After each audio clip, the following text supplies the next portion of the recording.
एक समय की बात है, एक राजा के युवा पुत्र सिद्धार्थ ने अपना संपूर्ण साम्राज्य त्याग दिया और जीवन के सत्य की खोज में निकल पड़े। दुख, पीड़ा और शोक के कारणों को समझने की कोशिश कर रहे थे। उन्होंने ज्ञान की खोज के लिए अनेक गुरुओं के पास जाकर अध्ययन किया। सिद्धार्थ ने तपस्या, योग और ध्यान के विभिन्न पद्धतियों का अभ्यास किया, लेकिन वे अभी भी अपनी खोज में संतुष्ट नहीं थे। एक दिन वे एक पेड़ के नीचे बैठे और ध्यान करने लगे। वे निर्धारित थे कि वे जीवन के सत्य का पता लगाने के लिए अपनी खोज जारी रखेंगे। उन्होंने ध्यान में मन की गहराइयों में जाने का निर्णय लिया। वे अपने मन के भीतर छिपे हुए दुख और क्लेश को समझने की कोशिश कर रहे थे। कुछ समय बाद एक अद्वितीय बोध हुआ। सिद्धार्थ को जीवन की अस्थिरता, दुख और क्लेश के कारण और उनका उपाय समझ में आ गया। वे अब गौतम बुद्ध के रूप में जाने जाते थे। उन्होंने अपने अनुभवों को साझा करना शुरू किया और दूसरों को भी अपने दुखों से मुक्ति पाने का मार्ग दिखाया। बुद्ध ने अपने अनुयायियों को दुखों के 4 नोबल सत्य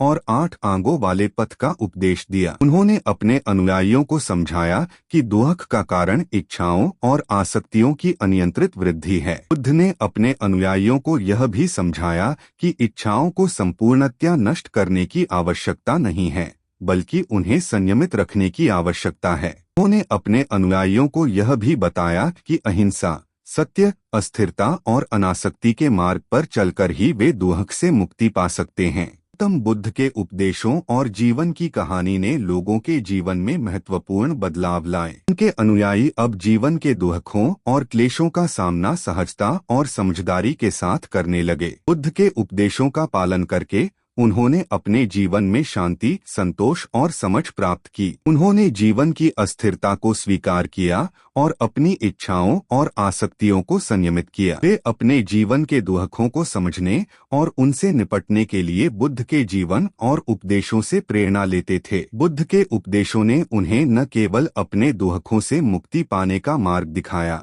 बल्कि उन्हें अपने जीवन को समर्पित करने का भी उद्देश्य दिया। उन्होंने समझा कि जीवन का उद्देश्य सिर्फ स्वयं की खुशी नहीं है, बल्कि दूसरों की भलाई और सेवा करना भी है। गौतम बुद्ध के जीवन की कहानी और उनके उपदेशों ने लोगों को न केवल दुख से मुक्ति पाने का मार्ग दिखाया, बल्कि उन्हें जीवन को अधिक समझने और सम्मान करने की प्रेरणा दी। आज भी गौतम बुद्ध की जीवन की कहानी और उनके उपदेश लोगों के जीवन में बदलाव लाने और उन्हें अपने दुखों से मुक्ति पाने का मार्ग दिखाने में सहायक होते हैं। गौतम बुद्ध का उपदेश यह है कि हमें स्वयं को खोजने, अपने दुखों को समझने और उनसे मुक्ति पाने के लिए सत्य की खोज में जुटना चाहिए।